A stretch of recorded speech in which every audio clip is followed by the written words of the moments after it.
নমস্কাৰ বন্ধুসকল, আকৌ এবাৰ আপোনালোক সকলোকে স্বাগতম জনাইছোঁ মোৰ ইউটিউব চেনেল আৰ কে চাৰ্কি ক্লাছত। এই ভিডিঅ'টোত আমি জিটিপি টেট কাম ৰিক্ৰুইটমেণ্ট টেষ্টৰ কাৰণে জেনেৰেল নলেজ বা জিকে বা সাধাৰণ জ্ঞানৰ ওপৰত কেইবাটাও প্ৰশ্ন আনিছোঁ। আৰু এই প্ৰশ্নকেইটা প্ৰিভিয়াছ ইয়াৰত আহি যোৱা কুৱেশ্যন, মানে আমাৰ বিভিন্ন ধৰণৰ অসমত যিবিলাক কম্পিটিটিভ এক্সাম হয় তাত বিভিন্ন পৰীক্ষাত আহি যোৱা কুৱেশ্যনৰ পৰা আমি এই কুৱেশ্যনবিলাক কালেক্ট কৰিছোঁ।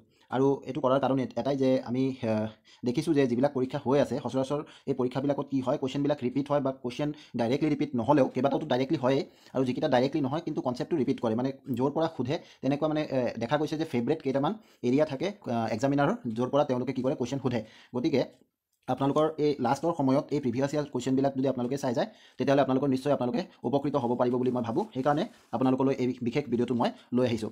আৰু ইয়াৰ উপৰি আমি জিটিৰ কাৰণে পেডাগজিৰ বিভিন্ন ভিডিঅ' আনিছোঁ। এতিয়ালৈকে 6-7টামান প্ৰিভিয়াছ ইয়াৰৰ ভিডিঅ' অনা হৈছে, তাত আপোনালোকে গৈ পেলাই চাব পাৰিব। আৰু এতিয়া জিকেৰ কাৰণেও আনিম আৰু পেডাগজিৰ কাৰণেও আৰু 2-এটা ভিডিঅ' আনিবলৈ চেষ্টা কৰিম 19 তাৰিখত আগে যিমান পাৰোঁ। সময় বহুত কম হৈ গৈছে, তথাপিতো চেষ্টা কৰিম। আৰু জিকেৰ কাৰণেও 2-এটা ভিডিঅ' আৰু আনিম, যিখিনি মানে এনেকুৱা ইম্পৰ্টেণ্ট জিকেখিনি সোমাম য'ৰ পৰা আপোনালোকৰ পৰীক্ষাত অহাৰ চান্সেছ মানে খুব বেছি হয়, যাতে আপোনালোকে কম প্ৰশ্ন ট্ৰাই কৰি গ'লেও যাতে আপোনালোকৰ কমন আহি যায়, সেইটো লৈ মই চেষ্টা কৰিম। তো ঠিক আছে, এতিয়া দেৰি নকৰি ভিডিঅ'টো আৰম্ভ কৰোঁ। তো আজি আমাৰ প্ৰথম প্ৰশ্নটো হৈছে 2019 চনত G20 সন্মিলন ক'ত হৈছিল? তো এইটো 2019 চনত সুধিছে, কাৰণ কি এইটো পুৰণা প্ৰশ্নকাকতৰ পৰা আমি তুলি লৈছোঁ প্ৰশ্নটো, গতিকে তেতিয়া 2019ৰটো সুধিছিলে। তো এতিয়া বৰ্তমান 2019ৰটো নুসুধিবও পাৰে। বাৰু যি কি নহওক, আমি 2019ৰ এইটোৰ উত্তৰটো আগত চাই লওঁ, পিছত আমি আৰু কেইটামান এডিশ্যনেল ইনফৰমেশ্যন ইয়াত এড কৰিম। তো প্ৰথম কথাটো হ'ল যে 2019 চনত G20 সন্মিলনটো ক'ত হৈছিলে? এইটো হৈছিলে ওচাকা, জাপানৰ এটা ঠাইৰ নাম, এটা চহৰৰ নাম ওচাকা। এই জাপানৰ ওচাকা, য'ত 2019 চনত কি হৈছিলে G20 ছামিট বা G20 সন্মিলন হৈছিলে। এইটো 2019 চনৰ কথা। তাৰপিছত 2020 চনত ক'ত হৈছিলে যদি আপোনালোকক সোধে এনেকৈ 2020 চনত ক'ত হৈছিলে, তেতিয়াহ'লে আপোনালোকে ক'ব লাগিব যে ৰিয়াদত হৈছিলে। ৰিয়াদ ক'ত জানেনে? ৰিয়াদ হ'ল Saudi Arabia. Riyadh Saudi Arabia. তেনেকৈ 2021 চনত যদি ক'ত হৈছে সোধে, তেন্তে আপোনালোকে ক'ব লাগিব ৰোম ইটলী। ইটলীৰ ৰোমত হৈছিলে। ইটালীৰ ৰোমত কি হৈছিলে? আমাৰ 2021 চনৰ ছামিট হৈছিলে। 2022 চনত কি হৈছিলে? 2022 চনত হৈছিলে বালি। ক'ত হৈছিলে? বালি ক'ত আছে? বালি আছে ইণ্ডোনেছিয়া। তো এইখিনিলৈকে 2022 চনত। 2019, 20, 21, 22 আপোনালোকে পাই গ'লে। কিন্তু আটাইতকৈ ইম্পৰ্টেণ্ট 2023 চনৰটো আটাইতকৈ ইম্পৰ্টেণ্ট। আপোনালোকে এইখিনি যদি আপোনালোকে লিখিব পাৰে, পজ কৰি লিখি লওক বা স্ক্ৰীনশ্বট লৈ লওক। আৰু 23 চনৰটো মই এতিয়া লিখিম, এইখিনি মই মুছি দিম। 23 চনৰটো বেছি ইম্পৰ্টেণ্ট এই কাৰণে যে 23 চনৰটো ইণ্ডিয়াত হৈছিলে। ক'ত হৈছিলে? ইণ্ডিয়াত হৈছিলে। এতিয়া এইবাৰ যদি আপোনালোকৰ কুৱেশ্যন আহে G20ৰ ওপৰত, তেন্তে মেক্সিমাম চান্সেছ আছে যে 2023 চনৰটো সুধিব, যে 2023 চনৰটো ক'ত হৈছিলে বা তাৰ বিষয়ে বেলেগ কিবা প্ৰশ্ন সুধিব পাৰে। তো 2023 চনত হৈছিলে নিউ দিল্লী। ক'ত হৈছিলে? নিউ দিল্লী, ইণ্ডিয়া, হয়নে? তো এইটোৰ বিষয়ত কেইটামান বস্তু আপোনালোকে এডিশ্যনেল জানি যাব লাগিব। তো এইটো যে হৈছিলে ইণ্ডিয়া নিউ দিল্লীত, এই 2023 চনৰ G20 ছামিটটো কেই নম্বৰ ছামিট আছিলে? মানে যেতিয়াৰ পৰা G20 ছামিট আৰম্ভ হৈছে তাৰ পৰা আৰম্ভ কৰিলে কেই নম্বৰ ছামিট আছিলে? তো এইটো আছিলে 18th নম্বৰ, মানে 18তম G20 ছামিট আছিলে আমাৰ ভাৰতত নিউ দিল্লীত হোৱাটো। 2023 চনত হোৱাটো কেই নম্বৰ আছিলে? 18তম বা 18তম আছিলে। আৰু যদি আপোনালোকক যদি সোধে যে নিউ দিল্লীত হৈছিলে কিন্তু ছামিট ভেনুটোৰ নাম কি আছিলে? য'ত ছামিটটো হৈছিলে, সন্মিলনটো য'ত হৈছিলে, সেই ঠাইখনৰ নাম কি আছিলে বা সেই ভেনুটোৰ নাম কি আছিলে? তো সেই ভেনুটোৰ নাম আছিলে ভাৰত মণ্ডপম। কি আছিলে? ভাৰত মণ্ডপম। ঠিক আছে, আপোনালোকৰ মনত থাকিব হয়তো, ভাৰত মণ্ডপম। আচ্ছা, এইটো কেতিয়াৰ পৰা কেতিয়ালৈকে হৈছিলে? এইটো 2দিনীয়া এটা কাৰ্যক্ৰম হৈছিলে। 9th and 10th September 2023। 9th and 10th September 2023, এইখিনি লিখি ল'ব আপোনালোকে। আৰু এই ছামিটৰ এইটো যেতিয়া হৈছিলে 2023 চনত, যোনটো ইণ্ডিয়াত হৈছিলে 18তম G20 ছামিট, এইটোৰ মটো কি আছিলে বা এইটোৰ শ্লোগান কি আছিলে বুলি যদি সোধে আপোনালোকক, তেন্তে আপোনালোকে নিশ্চয় লিখিব লাগিব যে এইটোৰ শ্লোগান কি আছিলে। হিন্দীত বা সংস্কৃতত কি কয় যে বসুধৈৱম কুটুম্বকম, হয়নে? কিন্তু আপোনালোকে ইংৰাজীটো আপোনালোকে পাব হয়তো প্ৰশ্নত। তো ইংৰাজীটো কি আছিলে ইয়াৰ? যে ওৱান আৰ্থ, ওৱান ফেমিলি, ওৱান ফিউচাৰ। কি আছিলে? ওৱান আৰ্থ, ওৱান ফেমিলি, ওৱান ফিউচাৰ। ঠিক আছে, এইখিনি আপোনালোকে এডিশ্যনেলখিনিও অলপ মনত ৰাখিব, কাৰণ প্ৰশ্ন এবাৰ যোনটো আহিছে সেইটোৱে আহিব একদম এজ ইট ইজ, এইটো কোনো ক'ব নোৱাৰে, কিন্তু সেইটোৰ লগত ৰিলেটেড বিভিন্ন ধৰণৰ প্ৰশ্ন আপোনালোকক সুধিব পাৰে। তো এই এডিশ্যনেলখিনি আপোনালোকে লিখি ৰাখিব আৰু মনত ৰাখিবলৈ চেষ্টা কৰিব। নেক্সট আৰু এটা ইম্পৰ্টেণ্ট বস্তু আছিলে, এটা পৰিঘটনা এই ছামিটটোৰ লগত, আমাৰ 18তম যোনটো ইণ্ডিয়াত হৈছিলে, তাৰ এটা ইম্পৰ্টেণ্ট ইভেণ্ট কি আছিলে? যদি আউটকাম বুলি সোধে যে এই ছামিটৰ 2023 চনৰ G20 ছামিটৰ ইম্পৰ্টেণ্ট আউটকাম বুলি যদি সোধে, তেন্তে আপোনালোকে লিখিব লাগিব যে কি ফলাফল পাইছিলে। ইম্পৰ্টেণ্ট ফলাফলৰ মাজত যদি সোধে, তেন্তে আপোনালোকে লিখিব লাগিব আফ্ৰিকান ইউনিয়নে কি কৰিছিল? এজন পাৰ্মানেণ্ট মেম্বাৰ হিচাপে জইন কৰিছিল। আফ্ৰিকান ইউনিয়ন কোনে কৰিছিল? আফ্ৰিকান ইউনিয়নে কি কৰিছিল? পাৰ্মানেণ্ট মেম্বাৰ হিচাপে জইন কৰিছিল। তো এইখিনি আছিলে আমাৰ 2023 চনৰ G20 ছামিটৰ ইনফৰমেশ্যনখিনি। এতিয়া 2023 চনৰটো কি আছিলে? 18তম। তো 19তমো হৈছে 2024 চনত। 19তম মানে লেটেষ্ট, এইটো লাষ্ট হৈছিলে 2024 চনত। এইটো ক'ত হৈছিলে? এইটো হৈছিলে ৰিঅ' ডি জেনেৰিঅ'। এইটো কোন দেশৰ এটা চহৰৰ নাম ৰিঅ' ডি জেনেৰিঅ' জানেনে? সেইটো হ'ল ব্ৰাজিল। তো ব্ৰাজিলৰ ৰিঅ' ডি জেনেৰিঅ'ত আমাৰ 2024 চনৰ 19তম যোনটো G20 ছামিট সেইটো হৈছিলে। তো এইখিনি আছিলে আমাৰ G20 ছামিটৰ ওপৰত কেইটামান এডিশ্যনেল ইনফৰমেশ্যন। তো নেক্সট কুৱেশ্যনটো কি আছে? নেক্সট কুৱেশ্যনটো আছে যে ইণ্টেলিজেঞ্চ ব্যুৰোৰ অধ্যক্ষ কোন? তো ইণ্টেলিজেঞ্চ ব্যুৰো মানে কি? IB যে আমি কৈ থাকোঁ, ইণ্টেলিজেঞ্চ ব্যুৰো মানে আমাৰ যোনটো চোৰাংচোৱা বিভাগ আছে, সেই চোৰাংচোৱা বিভাগৰ অধ্যক্ষৰ কথা সুধিছে। ইণ্ডিয়াৰ যোনটো চোৰাংচোৱা বিভাগ আছে তেওঁৰ অধ্যক্ষৰ নাম সুধিছে। তো এইটো এনেই সোধা নাই, আমাৰ অসমৰ এটা এক্সামত ইণ্টেলিজেঞ্চ ব্যুৰোৰ কথাটো এনেই সোধা নাই। এইটো সোধাৰ কাৰণ এইটোৱেই যে কি আছে মানে ইণ্টেলিজেঞ্চ ব্যুৰোৰ বৰ্তমান যোনজন অধ্যক্ষ আছে তেওঁ এজন অসমীয়া হয়। তো এই চাৰিজনৰ মাজত এজনো নহয়, ইয়াত অপশ্যনখিনিত অলপ মানে ভুল আছে। তো এতিয়া ইণ্টেলিজেঞ্চ ব্যুৰোৰ যোনজন হেৰি আছে অধ্যক্ষ আছে তেওঁৰ নাম আছে কি? তপন ডেকা। কি? তপন ডেকা। ঠিক আছে, তেওঁৰ নাম হ'ল তপন ডেকা আৰু তেওঁ জুন 2022 চনত জইন কৰিছিলে। জুন 2022 চনৰ পৰা তেওঁ ইণ্টেলিজেঞ্চ ব্যুৰোৰ কি হৈ আছে? অধ্যক্ষ হৈ আছে। ঠিক আছে, এই অপশ্যনখিনি ভুল আছে ইয়াত। তো তপন ডেকা বৰ্তমান কি আছে? অধ্যক্ষ হৈ আছে ইণ্টেলিজেঞ্চ ব্যুৰোৰ। আৰু তপন ডেকাৰ বিষয়ে যদি আপোনালোকে আৰু অলপ জানিব লাগে, তো তপন ডেকা কি আছিলে? IPS আছিলে এজন। IPS তেওঁ আছিলে IPS 1988 বেচৰ। 1988 বেচৰ IPS আছিলে আৰু কেডাৰটো আছিলে তেওঁৰ হিমাচল প্ৰদেশ। কি আছিলে? হিমাচল প্ৰদেশ কেডাৰৰ তেওঁ IPS আছিলে। ঠিক আছে, নেক্সট কুৱেশ্যনটো চাওক। নেক্সট কুৱেশ্যনটো হৈছে শ্ৰীযুত ৰামেশ্বৰ তেলী হ'ল এগৰাকী। তো শ্ৰীযুত ৰামেশ্বৰ তেলী কি হয় এইটো সুধিছে যে খাদ্য প্ৰক্ৰিয়াকৰণ কেবিনেট মন্ত্ৰী, শ্ৰম মন্ত্ৰালয়ৰ ৰাজ্যিক মন্ত্ৰী, খাদ্য প্ৰক্ৰিয়াকৰণ মন্ত্ৰালয়ৰ ৰাজ্যিক মন্ত্ৰী নে জনজাতি বিষয়ক ৰাজ্যিক মন্ত্ৰী? ৰাজ্যিক মন্ত্ৰী মানে state minister, minister of state বুলি যে কয়, আৰু কেবিনেট মিনিষ্টাৰ মানে কেবিনেট মন্ত্ৰী। তো তেওঁ কেবিনেট মিনিষ্টাৰ নহয়, এইটো নহ'ব অপশ্যনটো। শ্ৰম মন্ত্ৰালয়ৰ ৰাজ্যিক মন্ত্ৰী তেওঁ আছিল এসময়ত। তো প্ৰশ্নটো আগত অহা প্ৰশ্ন, গতিকে তেওঁ আছিল এসময়ত। খাদ্য প্ৰক্ৰিয়াকৰণ মন্ত্ৰালয়ৰ ৰাজ্যিক মন্ত্ৰীও আছিল এসময়ত আৰু জনজাতি বিষয়ক ৰাজ্যিক মন্ত্ৰীও তেওঁ আছিল, কিন্তু বৰ্তমান তেওঁ এইবিলাকৰ ৰাজ্যিক মন্ত্ৰী বা কেবিনেট মন্ত্ৰী তেওঁ নহয়। তো বৰ্তমান আজিৰ দিনত যদি আপোনালোকক প্ৰশ্নটো সোধে তেতিয়াহ'লে আপোনালোকে ক'ব লাগিব যে তেওঁ এজন কি? ৰামেশ্বৰ তেলী বুলি যদি সোধে, শ্ৰীযুত ৰামেশ্বৰ তেলী বৰ্তমান মেম্বাৰ অফ ৰাজ্যসভা বা ৰাজ্যসভাৰ এজন MP হয় বুলি ক'ব লাগিব, ৰাজ্যসভাৰ সদস্য হয় বুলি ক'ব লাগিব। এওঁ কোনটো ৰাজনৈতিক দলৰ লগত সম্পৰ্ক ৰাখে? BJP বা ভাৰতীয় জনতা পাৰ্টি। ভাৰতীয় জনতা পাৰ্টিৰ পৰা তেওঁ কি হৈছে এইবাৰ তেওঁ হৈছে ৰাজ্যসভাৰ সদস্য। তো নেক্সট কি আছে? নেক্সট আছে 2019 চনত পদ্মশ্ৰী সন্মান কাক প্ৰদান কৰা হৈছিল? তো তলৰ এই চাৰিজনৰ মাজত কোনজনে পদ্মশ্ৰী পাইছিল বুলি সুধিছে 2019 চনত। তো অৰূপ কুমাৰ দত্ত, প্ৰফুল্ল বৰুৱা, ধীৰেন্দ্ৰ বেজবৰুৱা আৰু উদ্ধৱ ভৰালী। এওঁলোকৰ মাজত 2019 চনত পদ্মশ্ৰী লাভ কৰিছিলে উদ্ধৱ ভৰালী। কোন আছিলে? উদ্ধৱ ভৰালী। এওঁ এজন ইনভেণ্টৰ মানে তেওঁ এজন বৈজ্ঞানিক। কি? ইনভেণ্টৰ। তেওঁ বিভিন্ন বস্তু ইনভেণ্ট কৰিছে। তো 2019 চনত তেওঁ কি আছিলে? পদ্মশ্ৰী পাইছিলে। তো এতিয়া 2019 চনত পদ্মশ্ৰী পোৱা আৰু তাৰ পিছত আৰু কেইবাটাও বছৰ গুচি গ'ল, গতিকে তাৰ পিছৰখিনিও আমি অলপ জানি ল'ব লাগিব। মষ্ট ৰিচেণ্ট আমাৰ 2023 আৰু 24টো আমি জানিবই লাগিব। 2023 আৰু 24টো আমি কি কৰিব লাগিব? জানিবই লাগিব। ঠিক আছে, তো 2023 আৰু 24টো আপুনি জানি লওক আপোনালোকে। 2023 চনত অসমৰ পৰা পদ্মশ্ৰী পাইছিলে হেমপ্ৰভা চুতীয়া, হেমচন্দ্ৰ গোস্বামী আৰু কি আছিলে? ৰামকুইৱাংবে জেনে। এইটো প্ৰনাউন্সিয়েশ্যনটো অলপ টান।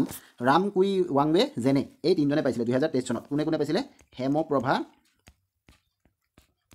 হেমপ্ৰভা চুতীয়া, তাৰপিছত কোনে পাইছিলে? হেমচন্দ্ৰ গোস্বামী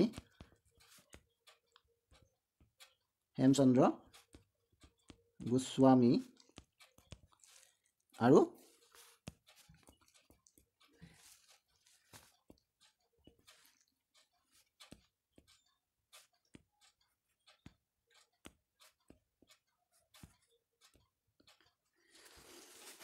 কোনে পাইছিলে? ৰামকুইৱাংবে জেনে, এই তিনিজনে পাইছিলে 2023 চনত। তাৰপিছত এই তিনিজনৰ নাম আপোনালোকে লিখি ল'ব। এতিয়া 2024 চনতো আমি জানিব লাগিব। এইটো মষ্ট ৰিচেণ্ট আৰু যদি আহে পদ্মশ্ৰীৰ বিষয়ে তেন্তে 2024 চনৰ পদ্মশ্ৰী কোনে কোনে পাইছিলে এইটো অহাৰ চান্সেছ মেক্সিমাম। তো 2024 চনত কোনে পাইছিলে চাই লওক। 2024 চনত পাইছিলে সৰ্বেশ্বৰ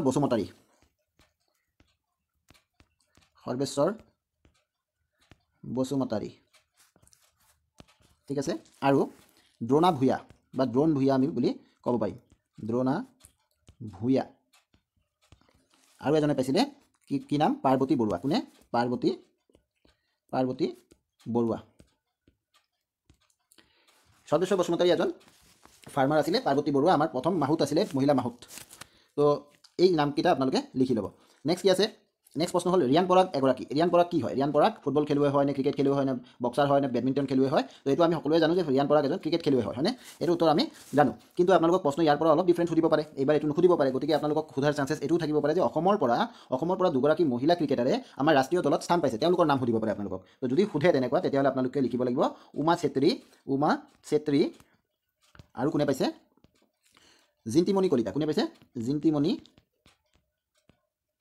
জিন্তিমণি কলিতা হয়নে এই দুজনৰ নাম আপোনালোকে লিখিব লাগিব নেক্সট কুৱেশ্যনটো আছে ভিলেজ ৰকষ্টাৰৰ পৰিচালক আছিল তো ভিলেজ ৰকষ্টাৰ এটা কি আছিলে মুভিৰ নাম হয়নে ফিল্মৰ নাম আছিলে এটা চলচ্চিত্ৰৰ নাম আছিলে এই চলচ্চিত্ৰৰ পৰিচালক কোন আছিলে বুলি সুধিছে জাহ্নু বৰুৱা মঞ্জু বৰা ৰীমা দাস জুবিন গাৰ্গ আৰু এইটো আমি জানিব লাগে কাৰণ এইটো বেষ্ট এছামিজ ফিল্ম পাইছিলে নেশ্যনেল ফিল্ম ফেষ্টিভেলত এইটো বেষ্ট ফিচাৰ ফিল্ম এছামিজ অসমীয়াৰ যোনটো কেটাগৰী আছিলে তাত বেষ্ট ফিচাৰ ফিল্মৰ কি পাইছিলে এৱাৰ্ড পাইছিলে ৰীমা দাসে এইটো পৰিচালনা কৰিছিলে ঠিক আছে এইটো যে পাইছিলে বেষ্ট ফিচাৰ ফিল্ম এছামিজ এইটো 2017 চনত পাইছিলে কিমান চনত 2017 চনত তো এতিয়া বৰ্তমান আমাৰ ৰিচেণ্টলি যদি কিবা ভাল তেনেকুৱা মুভি আহিছে বা এইবাৰ যদি আমাৰ নেশ্যনেল ফিল্ম এৱাৰ্ড কোনোবা মুভিয়ে পাইছে অসমৰ সেইটো আমাৰ ইম্পৰ্টেণ্ট হৈ যায় গতিকে আমি এইখিনি অলপ জানি ল'ব লাগিব তো চাই লওক আপোনালোকে লিখি ল'ব এতিয়া এই বছৰ আমাৰ কেইবাটাও মুভি আমাৰ নিউজত আহিছে অসমীয়া মুভি সেইখিনি আপোনালোকে নামখিনি জানি লওক প্ৰথমটো হ'ল আপোনাৰ এমুঠি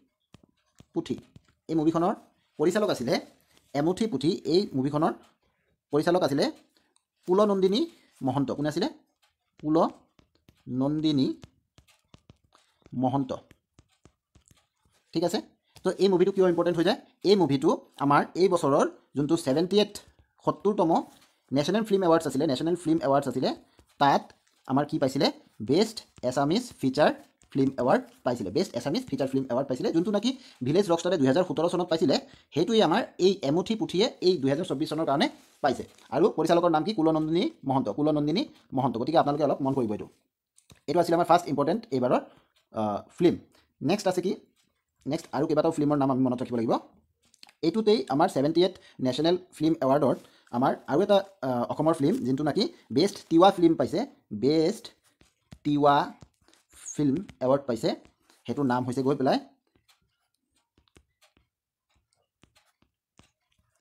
এইটোৰ নাম কি আছিলে চিকাইশল আৰু এইটোৰ পৰিচালক আছিলে ডক্টৰ ববি শৰ্মা কোন আছিলে ডক্টৰ ববি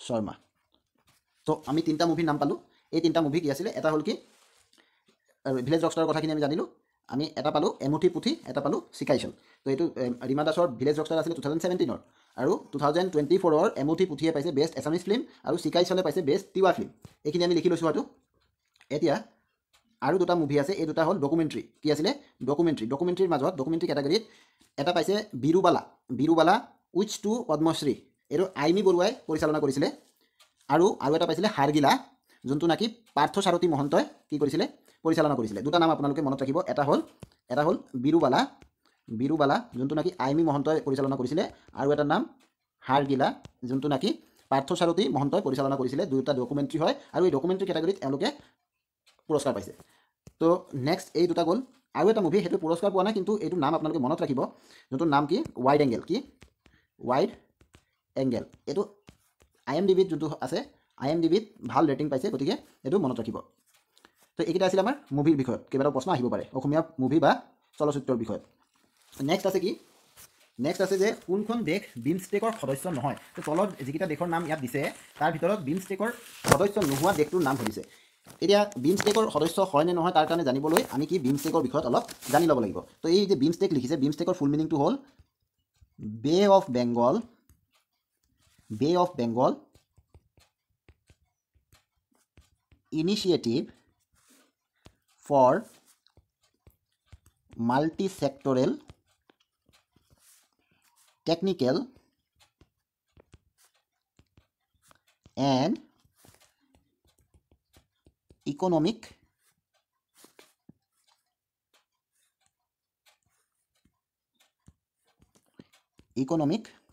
cooperation তো এইটো আছিল আমাৰ বিমষ্টেকৰ full meaning bay of Bengal initiative for multi sectoral technical and economic cooperation তো এই নামটো মই কিয় লিখিলোঁ এই নামটো যদি আপোনালোকে অলপ চায় তেন্তে আপোনালোকে ক'ব পাৰিব যে কোনটো দেশ আমাৰ বিমষ্টেকৰ সদস্য নহয় ইয়াত কিয় ক'ব পাৰিব বে অফ বেংগল বুলি ক'লে আমাৰ সাউথ ইষ্ট এছিয়াৰ কথাটো আহি যাব বা আমাৰ ওচৰ চুবুৰীয়া দেশবিলাক বে অফ বেংগলৰ ওচৰত থাকিব তো কিৰ্গিস্তান যোনটো দেশ আপোনালোকে পাই আছে এইটো আমাৰ বে অফ বেংগলত ওচৰা ওচৰি থকা যেন নালাগে নেপাল শ্ৰীলংকা বাংলাদেশ এই তিনিটা আমাৰ ওচৰা ওচৰি আমাৰ ওচৰ চুবুৰীয়া ৰাষ্ট্ৰ হয় গতিকে এই তিনিটাত আমি এটা আইডিয়া কৰিব পাৰোঁ যে এই তিনিটা হয়তো থাকিব কিৰ্গিস্তানটো নাথাকিব আৰু ইয়াৰ শুদ্ধ উত্তৰ এইটোৱে যে কিৰ্গিস্তান ইয়াৰ সদস্য নহয় ইয়াৰ সদস্য কোনকেইটা দেশ হয় এইটো আমি চাই লওঁ। তো ইয়াৰ সদস্য আছিলে বাংলাদেশ,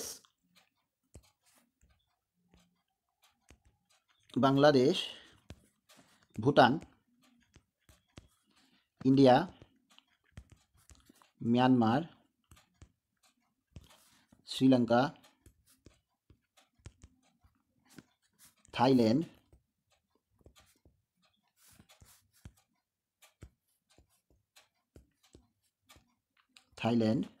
আৰু নেপাল।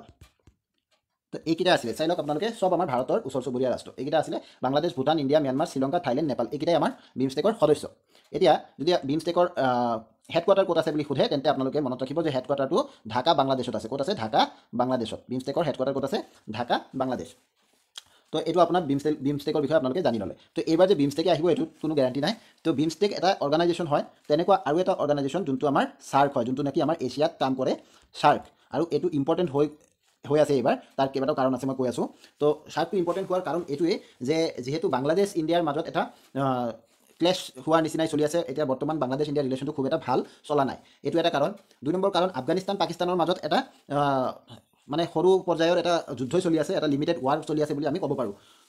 নেক্সট কি, নেপাল ভাৰতৰ মাজত ৰিলেশ্যন ভাল চলা নাই, নেপাল ইণ্ডিয়া আৰু মালদ্বীপছৰ মাজত ৰিলেশ্যন ভাল চলা নাই। তো এই গোটেইখিনি আমাৰ চাৰ্কৰ লগত ৰিলেটেড কাণ্ট্ৰি হয়, গতিকে চাৰ্কটো ইম্পৰ্টেণ্ট হৈ গৈছে এইবাৰ। তো চাৰ্কৰ ফুল মিনিংটো হ'ল, চাৰ্কৰ ফুল মিনিংটো কি? South Asian Association for Regional Cooperation. South Asian Association for Regional Cooperation. তো সাউথ এছিয়ান বুলি কৈছে, সাউথ ইষ্ট নেশ্যনবিলাক থাকিব ইয়াত, সাউথ ইষ্ট এছিয়ান নেশ্যনবিলাক, South Asian Association for Regional Cooperation. তো চাৰ্কৰ আপোনালোকৰ কি সুধিব পাৰে, মেম্বাৰ্ছৰ ভিতৰত এটা প্ৰশ্ন সুধি দিব পাৰে, যেনেকৈ বিমষ্টেক সুধিছে, এনেকৈ চাৰ্কৰ মেম্বাৰ কোন হয় কোন নহয় এইটো আপোনালোকক সুধি দিব পাৰে। তো চাৰ্কৰ যদি মেম্বাৰ সোধে, তো আপোনালোকে লিখিব লাগিব আফগানিস্তান। কি লিখিব লাগিব? আফগানিস্তান। আফগানিস্তানৰ লগত আপোনালোকে লিখি দিব পাকিস্তান। মনত ৰাখিবৰ কাৰণে এনেকৈ লিখিব যে এই দুটাৰ মাজত এটা ক্লেছ চলি আছে, তো গতিকে আফগানিস্তান পাকিস্তান লিখিলে। ইণ্ডিয়া লিখিব, ইণ্ডিয়াৰ লগত কাৰ ক্লেছ চলি আছে? ইণ্ডিয়াৰ লগত প্ৰায় বহুতৰে ক্লেছ চলি আছে। ইণ্ডিয়াৰ লগত লিখি দিব বাংলাদেশ। তাৰপিছত লিখি দিব, কি লিখি দিব? ইণ্ডিয়াৰ লগত আৰু কাৰ চলি আছে? মালদ্বীপছ, ভাল ৰিলেশ্যন চলা নাই। তাৰপিছত কাৰ চলি আছে? নেপালৰ লগতো ভাল ৰিলেশ্যন খুব এটা চলা নাই কেইবাটাও কাৰণত। এইটো লিখিলে। তো কেইজন হ'ল? 1 2 3 4 5 6টা হ'ল। আফগানিস্তান গ'ল, বাংলাদেশ গ'ল, ইণ্ডিয়া গ'ল, মালদ্বীপছ গ'ল, নেপাল গ'ল, পাকিস্তান গ'ল, আৰু দুটা আছে, সেই দুটা হ'ল, ধৰি ল'লোঁ এটা ভাৰতৰ বন্ধু ভূটান, আৰু শ্ৰীলংকাক আপুনি বন্ধু বা শত্ৰু বুলি ক'ব নোৱাৰে। শ্ৰীলংকাৰ এতিয়া ষ্টেণ্ডটো এসময়ত ভাল বন্ধুই আছিলে, কিন্তু মাজত আকৌ ৰিলেশ্যন ইণ্ডিয়াৰ লগত বেয়া হৈ গৈছিলে। যি কি নহওক, তো চাৰ্কৰ যদি আপোনালোকক সোধে member country, Afghanistan, Pakistan, India, Bangladesh, মালদ্বীপ, নেপাল, ভূটান আৰু শ্ৰীলংকা, এইকেইটা আমাৰ চাৰ্কৰ মেম্বাৰ কাণ্ট্ৰি। তাৰপিছত যদি আপোনালোকক চাৰ্কৰ হেডকোৱাৰ্টাৰ সোধে, তেন্তে হেডকোৱাৰ্টাৰ আপোনালোকে ক'ব নেপালৰ কাঠমাণ্ডু। কি? কাঠমাণ্ডু, নেপাল। তো এতিয়া চাৰ্কৰ বিষয়ে আৰু অলপ কেইটামান কথা মই আপোনালোকক কৈ দিব বিচাৰোঁ। চাৰ্কৰ যোনবিলাক মিটিং হৈছিলে বা সন্মিলন, চাৰ্ক সন্মিলন যোনটো হৈছিলে, সেইবিলাক কোনো ৰেগুলাৰ ইণ্টাৰভেলত নহয়। তো চাৰ্ক চামিটবিলাক ৰেগুলাৰ ইণ্টাৰভেলত নহয়, কেতিয়াবা 2 বছৰ, কেতিয়াবা 3 বছৰ, বা কেতিয়াবা এবছৰৰ মূৰে মূৰে হৈ থাকে। লাষ্টত গৈ পেলাই আমি চাইছিলোঁ যে চাৰ্কৰ সন্মিলনটো এবছৰৰ মূৰে মূৰে হৈ আছে। কিন্তু 2014 চনত নেপাল কাঠমাণ্ডুত হৈছিলে, নেপালৰ কাঠমাণ্ডুত, য'ত নেকি হেডকোৱাৰ্টাৰো আছে, কাঠমাণ্ডুত কি হৈছিলে? সন্মিলনটো হৈছিলে। আৰু তাৰপিছত কথা আছিল যে 2016 চনত এইটো ক'ত হ'ব? 19th যোনটো ছামিট হ'ব, 19তম ছামিট, এইটো 2016 চনত হ'ব। আৰু ক'ত হ'ব বুলি কথা আছিলে? পাকিস্তানত হ'ব বুলি কথা আছিলে। কিন্তু সেইটো নহ'লগৈ। তাৰমানে 2016 চনৰ নৱেম্বৰ মাহত যোনটো হ'ব লগা ছামিট আছিলে, এইটো 19তম, সেইটো হোৱা নাই, কেঞ্চেল হৈ গ'ল। আৰু তাৰপিছত কোনো ছামিটে এতিয়ালৈকে হোৱা নাই। ডেট মিনছ আমাৰ চাৰ্ক ছামিট আজিৰ পৰা 10 বছৰ আগতহে হৈছিলে, 2014 চনত হৈছিলে। তো 10 বছৰ আগত নেপালৰ কাঠমাণ্ডুত এইটো 18তম চাৰ্ক ছামিট হৈছিলে, আৰু সেইটোৱেই লাষ্ট। গতিকে আমি ক'ব পাৰোঁ যে এছিয়াৰ যোনবিলাক কাণ্ট্ৰি আছে, তাৰে মাজত যোনটো কোঅপাৰেশ্যন, এইটো খুব ভাল চলা নাই। এই ছামিটটো হোৱা নাই বুলি আমি ক'ব পাৰোঁ যে সেই ছামিটটো নোহোৱাৰ কাৰণ কি? যে এছিয়াৰ যোনবিলাক কাণ্ট্ৰি আছে, এইকেইটাৰ মাজত খুব মানে ভাল ৰিলেশ্যন বৰ্তমান চলা নাই। যি কি নহওক, নেক্সট কুৱেশ্যনটোলৈ যাওঁ। নেক্সট কুৱেশ্যনটো আছে, কাউন্সিল অফ ষ্টেটছ নামাকৰণ কৰা হ'ল। মানে এইটোৱে প্ৰশ্নটো বুজাব বিচাৰিছে যে কাউন্সিল অফ ষ্টেটক আন কোনটো নামেৰে জনা যায়? তো লোকসভা, সংসদ, ৰাজ্যসভা, বিধানসভা। কাউন্সিল অফ ষ্টেটছ যদি হয়, তেতিয়াহ'লে আপোনালোকে লিখিব ৰাজ্যসভা। কি লিখিব? ৰাজ্যসভা। আৰু যদি আপোনালোকক সোধে যে হাউচ অফ পিপল, কি সোধে, হাউচ অফ পিপল বুলি যদি সোধে তেন্তে আপোনালোকে লোকসভা ক'ব। বা যদি আপোনালোকক কয় লোৱাৰ হাউচ বুলি ক'লে আপোনালোকে ক'ব লোকসভা। যদি কয় আপাৰ হাউচ তেন্তে আপোনালোকে ক'ব ৰাজ্যসভা। ঠিক আছে। এতিয়া সংসদ বুলি যে কৈছে, সংসদক ইংৰাজীত কি কয়, পাৰ্লিয়ামেণ্ট। কি বুলি কয়, পাৰ্লিয়ামেণ্ট। তে যদি আপোনালোকক সংসদ বুলি সোধে, যদি কয় সংসদত কি হয়, সংসদ মানে কি, বা সংসদত কি কি সন্নিৱিষ্ট হৈ থাকে, তেন্তে আপোনালোকে লিখিব লাগিব যে আপাৰ হাউচ থাকে, লোৱাৰ হাউচ থাকে, আৰু প্ৰেচিডেণ্ট অফ ইণ্ডিয়া থাকে। কোন থাকে, প্ৰেচিডেণ্ট অফ ইণ্ডিয়া থাকে, মানে ভাৰতৰ ৰাষ্ট্ৰপতি থাকে। কোন থাকে, প্ৰেচিডেণ্ট অফ ইণ্ডিয়া থাকে। বহুতে এইটো ভুল কৰে যে যদি সোধে যে সংসদ মানে কি, ৰাজ্যসভা আৰু লোকসভা কৈ দিয়ে, আপাৰ হাউচ মানে কি ৰাজ্যসভা আৰু লোৱাৰ হাউচ মানে কি লোকসভা, তো এই দুটা কৈ পেলাই হৈ যায় বুলি ভাবে যে দুটা হাউচ আছে, এটা লোকসভা এটা ৰাজ্যসভা। নহয়, president is an integral part of the parliament. গতিকে প্ৰেচিডেণ্ট আপোনালোকে ক'ব লাগিব, নক'লে ভুল হ'ব। নেক্সট কুৱেশ্যন কি আছে, নেক্সট কুৱেশ্যন আছে ভাৰতৰ ৰাষ্ট্ৰপতি নিৰ্বাচনত কোনে ভোট দিব নোৱাৰে। নোৱাৰে বুলি সুধিছে, পাৰে বুলি সোধা নাই। চাব কি কি অপশ্যন আছে, লোকসভাৰ নিৰ্বাচিত সদস্য এওঁলোকে পাৰে, ৰাজ্যসভাৰ নিৰ্বাচিত সদস্য এওঁলোকেও পাৰে, বিধান পৰিষদৰ নিৰ্বাচিত সদস্য, পৰিষদ বুলি কৈছে, বিধান পৰিষদ এওঁলোকে নোৱাৰে, বিধানসভাৰ নিৰ্বাচিত সদস্য এওঁলোকেও পাৰে। তো বিধান পৰিষদৰ নিৰ্বাচিত সদস্যই নোৱাৰে।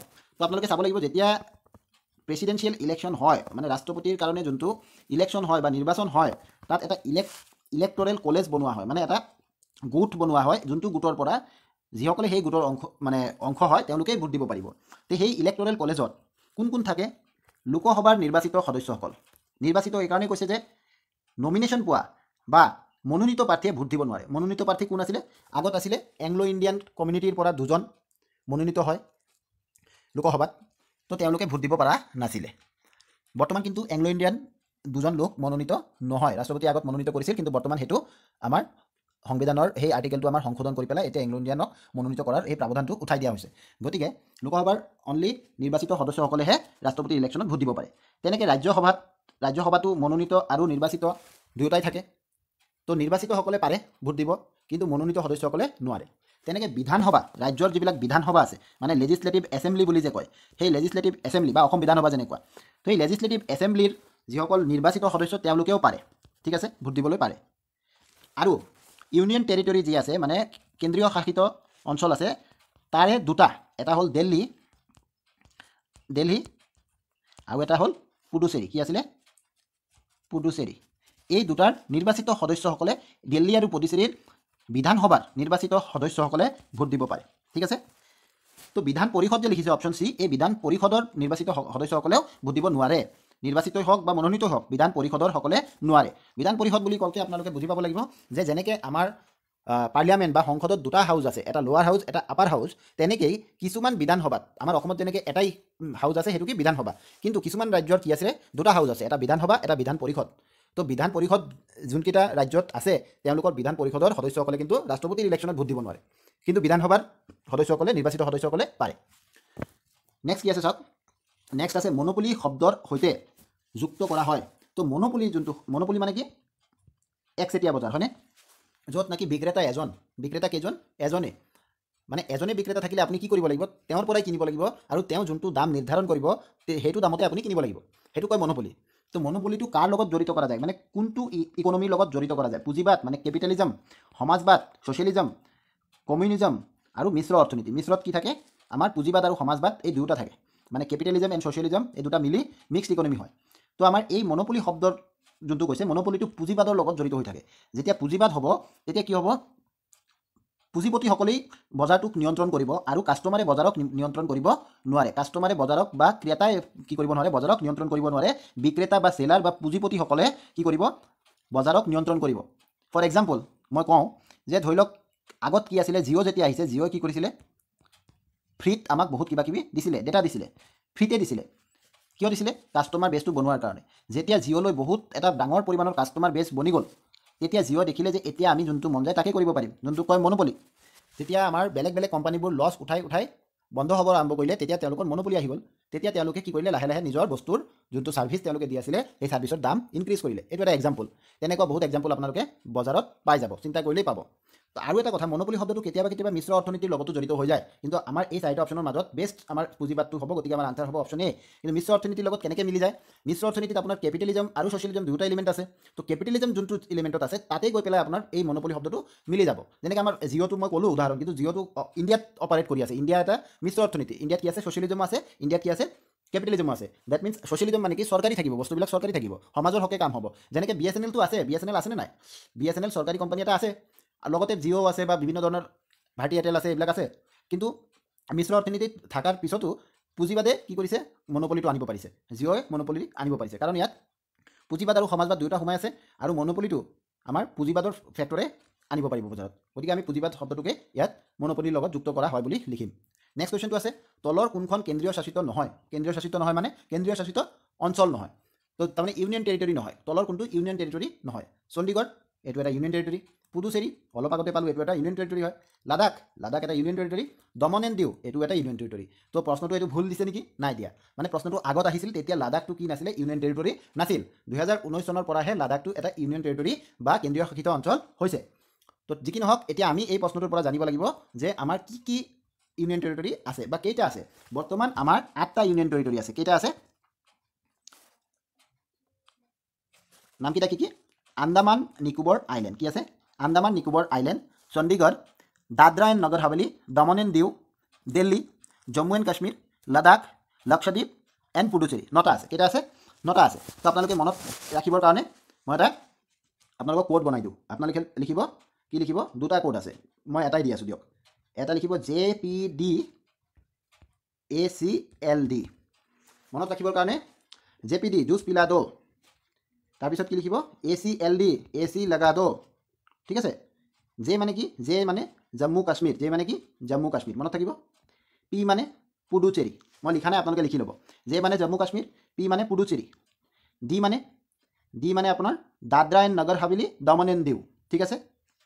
এ মানে আপোনাৰ Andaman Nicobar and island, Andaman and Nicobar island.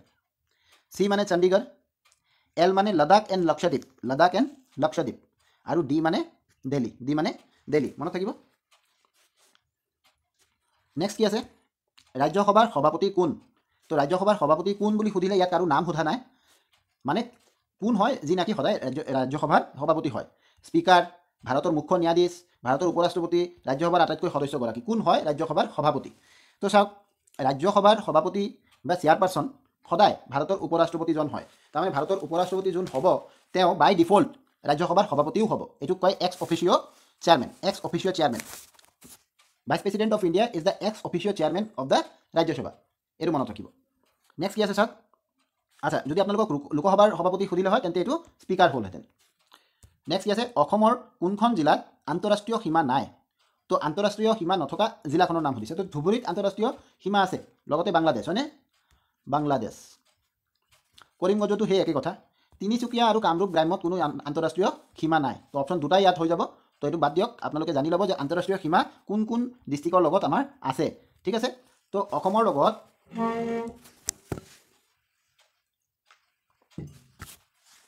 লগত আপোনাৰ টোটেল 8টা ডিষ্ট্ৰিক্টৰ আন্তঃৰাষ্ট্ৰীয়, অসমৰ 8টা ডিষ্ট্ৰিক্টৰ লগত আন্তঃৰাষ্ট্ৰীয় সীমা শ্বেয়াৰ কৰা যায়। এইকেইটা কি কি? ভূটানৰ লগত 4টা, সেইটো হ'ল বাক্সা,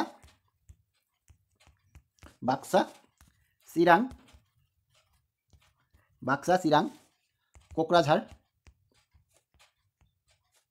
কোকৰাঝাৰ আৰু ওদালগুৰি। এইকেইটা কাৰ লগত শ্বেয়াৰ কৰে? ভূটানৰ লগত বৰ্ডাৰ শ্বেয়াৰ কৰে, ঠিক আছে। আৰু ভূটানৰ লগত টোটেল বৰ্ডাৰৰ লেন্থ কিমান?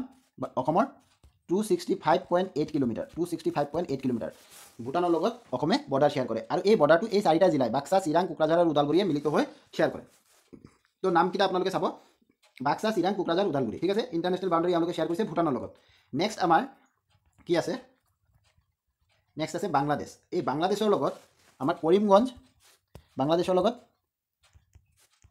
কৰিমগঞ্জ, তাৰপিছত কাছাৰ, তাৰপিছত ধুবুৰী আৰু সাউথ চালমাৰা মানকাছাৰ,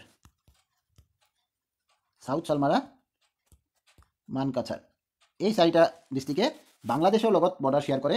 আৰু এই বাংলাদেশৰ লগত যোনটো বৰ্ডাৰ আছে এইটো 267.5 কিলোমিটাৰ। তো গতিকে মোটামুটি দুয়োটা প্ৰায় সমান বৰ্ডাৰ আছে বাংলাদেশ আৰু ভূটানৰ লগত আমাৰ। তো এই 4টা মিলি আমাৰ কি কৰে? বাংলাদেশৰ লগত শ্বেয়াৰ কৰে। তো ধুবুৰীটো আমি ইয়াত পাইছোঁ, কৰিমগঞ্জটো পাইছোঁ, বাকী তিনিচুকীয়া আৰু কামৰূপটো ক'তো পোৱা নাই। তো নেক্সট কুৱেশ্যনটো কি আছে চাওঁ। নেক্সট কুৱেশ্যনত আছে যে ওজন লেয়াৰত হোলছ হোৱাৰ কাৰণ, মানে ওজন লেয়াৰ আছে এটা আমাৰ সৌৰজগতত, এটা ওজন লেয়াৰ আছে যোনটোৱে নাকি আমাৰ কি কৰে? সূৰ্যৰ পৰা অহা যোনবিলাক আমাৰ ক্ষতিকাৰক ৰশ্মি সেইবিলাকক পৃথিৱীত অহাৰ কাৰণে কি কৰে বাধা দিয়ে ঠিক আছে তো এই ওজন লেয়াৰটোক ক্ষতি কৰে বা হোল কৰে কি কৰে ফুটা ফুটা কৰি দিয়ে কোনটো গেছে তো এই গেছকেইটাৰ নাম আছে CO2 SO2 CO CFC হয়নে তো ইয়াৰ মাজত আমাৰ যোনটো CFC বা ক্ল'ৰ' কাৰ্বন এইটোৱে ওজন লেয়াৰক কি কৰে ওজন লেয়াৰক ক্ষতি কৰে আৰু তাত হোল সৃষ্টি কৰে বা ফুটাৰ সৃষ্টি কৰি দিয়ে নেক্সট আছে মুদ্ৰা ব্যৱস্থাৰ পৰিচয় কৰাইছিল অপশ্যনকেইটা প্ৰতাপ সিংহ চুকাম্ফা চুকলেংমুং এজনো নহয় তো তাৰমানে ইয়াত প্ৰশ্নটোৰ মিনিং সেইটো যে আহোম কোনজন আহোম ৰজাই প্ৰথম মুদ্ৰাৰ ব্যৱস্থা প্ৰচলন কৰিছিল এইটোৱে আছিলে তো এইটো এটা অলপ মানে উত্তৰটোত অলপ ভেজাল থকা প্ৰশ্ন এইটো ক'ৰবাত এইটো কি কয় চুকলেংমুং বুলি কয় ঠিক আছে তো আমাৰ অপশ্যনকেইটাৰ মাজত চাব গ'লে চুকলেংমুং ইজ দ্য ৰাইট আনচাৰ কিন্তু এইটো মেক্সিমাম জেগাত মেনশ্যন কৰা হৈছে যে চুতামলা বা যাৰ নাম কি আছিলে জয়ধ্বজ সিংহ কি আছিলে জয়ধ্বজ সিংহ এওঁ কি কৰিছিলে জয়ধ্বজ সিংহ এওঁ কি কৰিছিলে প্ৰথম মুদ্ৰাৰ প্ৰচলন কৰিছিলে তো আপোনালোকৰ অপশ্যনত যোনটো থাকিব তেনেকৈ দিব কিন্তু এইটো অপশ্যনটো আপোনালোকৰ এজনো নহয়ও আছে আকৌ চুকলেংমুঙো আছে গতিকে কোনটো দিলে শুদ্ধ হ'ব এইটো আপোনালোকে চিন্তা কৰিব কিন্তু ক'ৰবাত চুকলেংমুং নামটো কি থাকে মেনশ্যন থাকে আৰু জয়ধ্বজ সিংহৰ নামটো মেক্সিমাম জেগাত কোৱা হয় যে তেওঁ মুদ্ৰাৰ প্ৰচলন কৰিছিল মোৰ মতে জয়ধ্বজ সিংহটোই শুদ্ধ উত্তৰ নেক্সট কি আছে নামঘোষা কোনে ৰচনা কৰিছিল এইটো আপোনালোকে নিশ্চয় জানে হয়তো যে নামঘোষা মাধৱদেৱ তেওঁ ৰচনা কৰিছিল মহাপুৰুষ মাধৱদেৱে নামঘোষা ৰচনা কৰিছিল তো এই মাধৱদেৱৰ বিষয়ে বা আপোনাৰ শ্ৰীমন্ত শংকৰদেৱৰ বিষয়ে কিবা নহয় কিবা প্ৰশ্ন আপোনালোকৰ নিশ্চয় আহিব সেইটো আপোনালোকে ভালদৰে চাই যাব নেক্সট আছে কি কাৰেঙৰ লিগিৰি কোনে ৰচনা কৰিছিল তো কাৰেঙৰ লিগিৰি আমি জানো যে জ্যোতিপ্ৰসাদ আগৰৱালাদেৱে ৰচনা কৰিছিল নেক্সট কি আছে ভাস্কৰ বৰ্মনে হৰ্ষবৰ্ধনলৈ ৰাষ্ট্ৰদূত হিচাপে কাক পঠাইছিল তো এইটো আমি যেতিয়া বৰ্মন বংশৰ মানে বুৰঞ্জীটো পঢ়োঁ তেতিয়া আমাৰ আছাম হিষ্ট্ৰীৰ মাজত বৰ্মন বংশ যেতিয়া আমি পঢ়োঁ তেতিয়া আমি পাওঁ যে ভাস্কৰ বৰ্মন যোন নাকি কুমাৰ ভাস্কৰ বৰ্মন নামেৰেও পৰিচিত আছিল যিহেতু তেওঁ বিয়া পতা নাছিলে সেইকাৰণে তেওঁ কুমাৰ ভাস্কৰ বৰ্মন বুলিও কোৱা গৈছিলে আৰু এওঁ আছিলে কি বৰ্মন বংশৰ শ্ৰেষ্ঠ ৰজা এই ভাস্কৰ বৰ্মন কনৌজৰ ৰজা হৰ্ষবৰ্ধনৰ লগত বন্ধুত্ব স্থাপন কৰিছিলে আৰু বন্ধুত্ব স্থাপন কৰোঁতে তেওঁ এজন মানে ৰাষ্ট্ৰদূত পঠাইছিলে ক'ত পঠাইছিলে হৰ্ষবৰ্ধনৰ ৰাজ্যত বা ৰাজসভাত এজন ৰাষ্ট্ৰদূত অসমৰ পৰা পঠাইছিলে কামৰূপৰ পৰা পঠাইছিলে তেওঁৰ নাম আছিলে শংখবেগ কি আছিলে শংখবেগ নেক্সট আছে মাধৱদেৱৰ জন্ম ক'ত হৈছিলে মাধৱদেৱৰ জন্ম লেটেকু পুখুৰী নাৰায়ণপুৰত হৈছিলে তো তেওঁৰ পিতৃ মাতৃৰ নামটো আপোনালোকে জানি ল'ব পিতৃ মাতৃৰ নামো আহিব পাৰে বা কেতিয়া জন্ম হৈছিলে লেটেকু পুখুৰী নাৰায়ণপুৰত তেওঁৰ 1489 বা 1489 চনত তেওঁৰ জন্ম হৈছিলে আৰু তেওঁৰ পিতাৰ নাম আছিলে গোবিন্দগুৰি ভূঞা আৰু মাতাৰ নাম আছিলে মনোৰমা তেওঁ দেহত্যাগ কৰিছিলে 1596 1596 চনত তেওঁ দেহত্যাগ কৰিছিলে আৰু ক'ত কৰিছিলে তেওঁ ভেলা সত্ৰ ক'ত কৰিছিলে ভেলা সত্ৰ কোচবিহাৰত কৰিছিলে গতিকে আপোনালোকে এইটো অলপ মনত ৰাখিব কোচবিহাৰত কৰিছিলে নেক্সট কোৱেশ্চন আছে 1935 চনত কোনখন চলচ্চিত্ৰই মুক্তি পাইছিল তাৰমানে কোনখন অসমীয়া চলচ্চিত্ৰ তলৰ এই চাৰিটা অসমীয়া চলচ্চিত্ৰৰ মাজত 1935 চনত ৰিলিজ হোৱা চলচ্চিত্ৰ কোনটো আছিল তো এইটোৰ উত্তৰ আপোনালোকে নিজেই লিখিব মই এই নামকেইটাৰ লগত মুক্তি পোৱা চনকেইটা লিখি দিওঁ ইন্দ্ৰমালতী 1939ত মুক্তি পাইছিলে মনুমতী 1941ত মুক্তি পাইছিলে পাৰঘাট 1949ত মুক্তি পাইছিলে আৰু জয়মতী 1935ত মুক্তি পাইছিলে জয়মতী আৰু ইন্দ্ৰমালতী জ্যোতিপ্ৰসাদ আগৰৱালাদেৱে পৰিচালনা কৰিছিল নেক্সট কুৱেশ্যনটো কি আছে তো ইয়াৰ শুদ্ধটো নিশ্চয় পাই গৈছে 1935 চনত জয়মতী মুক্তি পাইছিলে নেক্সট আছে এটা কোঠালিত যদি বহু সংখ্যক মানুহ আবদ্ধ কৰি ৰখা হয় তেতিয়া তাৰমানে এটা ঘৰ আছে তাৰে ভিতৰত যদি এইটো বন্ধ ঘৰ বুলি আপোনালোকে ধৰি লওক তাৰে ভিতৰত কি কৰা হয় আবদ্ধ কৰি ৰখা হৈছে যদি এইটো বন্ধ এটা ঘৰ তাৰে ভিতৰত বহু মানুহ সোমাই দি ঘৰটো বন্ধ কৰি ৰাখি দিয়া হৈছে তো এইটো নিশ্চয় কি কৰিম আমি যেতিয়া এটা ৰুমত সোমাই থাকিম আমি চবে উশাহ ল'লে আমি কি ল'ম আমি অক্সিজেনটো গ্ৰহণ কৰিম আৰু এৰি দিম কি কাৰ্বন ডাই অক্সাইড তো কাৰ্বন ডাই অক্সাইড ঘৰটোত বৃদ্ধি পাব কাৰ্বন ডাই অক্সাইডৰ পৰিমাণ বৃদ্ধি পাব আৰু অক্সিজেনৰ পৰিমাণ কমি যাব তো ইয়াত অপশ্যনখিনি চালেই হ'ল অক্সিজেন আৰু কাৰ্বন ডাই অক্সাইড বৃদ্ধি পাব এইটো নহ'ব কাৰণ অক্সিজেন বৃদ্ধি নাপায় কমিব কেৱল অক্সিজেন বৃদ্ধি পাব এইটোও নহয় অক্সিজেন বৃদ্ধি নাপায় কেৱল কাৰ্বন ডাই অক্সাইড বৃদ্ধি পাব এইটো সঁচা কথা কাৰ্বন ডাই অক্সাইড বাঢ়িব অক্সিজেনটো নাই অক্সিজেন কমিবহে অক্সিজেন আৰু কাৰ্বন ডাই অক্সাইড কমি যাব তো অক্সিজেন কমিব কিন্তু কাৰ্বন ডাই অক্সাইড নকমে গতিকে আমাৰ option C is the right answer next আছে বাগৰুম্বা নৃত্য কাৰ হয় তো বাগৰুম্বা নৃত্য বড়োসকলৰ হয় বাগৰুম্বা নৃত্যটো কাৰ হয় বড়োসকলৰ হয় তো এইখিনি আজি আমি ডিছকাশ্যন কৰিলোঁ নেক্সট আমি আৰু ভিডিঅ' লৈ আহিবলৈ চেষ্টা কৰিম যদি আপোনালোকৰ ভিডিঅ'টো ভাল লাগে তেন্তে লাইক শ্বেয়াৰ এণ্ড ছাবস্ক্ৰাইব কৰিব আৰু কমেণ্টত জনাব আপোনালোকে নিজৰ যোনটো ফিডবেক সেইটো জনাব যদি ভাল লাগে জনাব বেয়া লাগিলেও নিশ্চয় জনাব ধন্যবাদ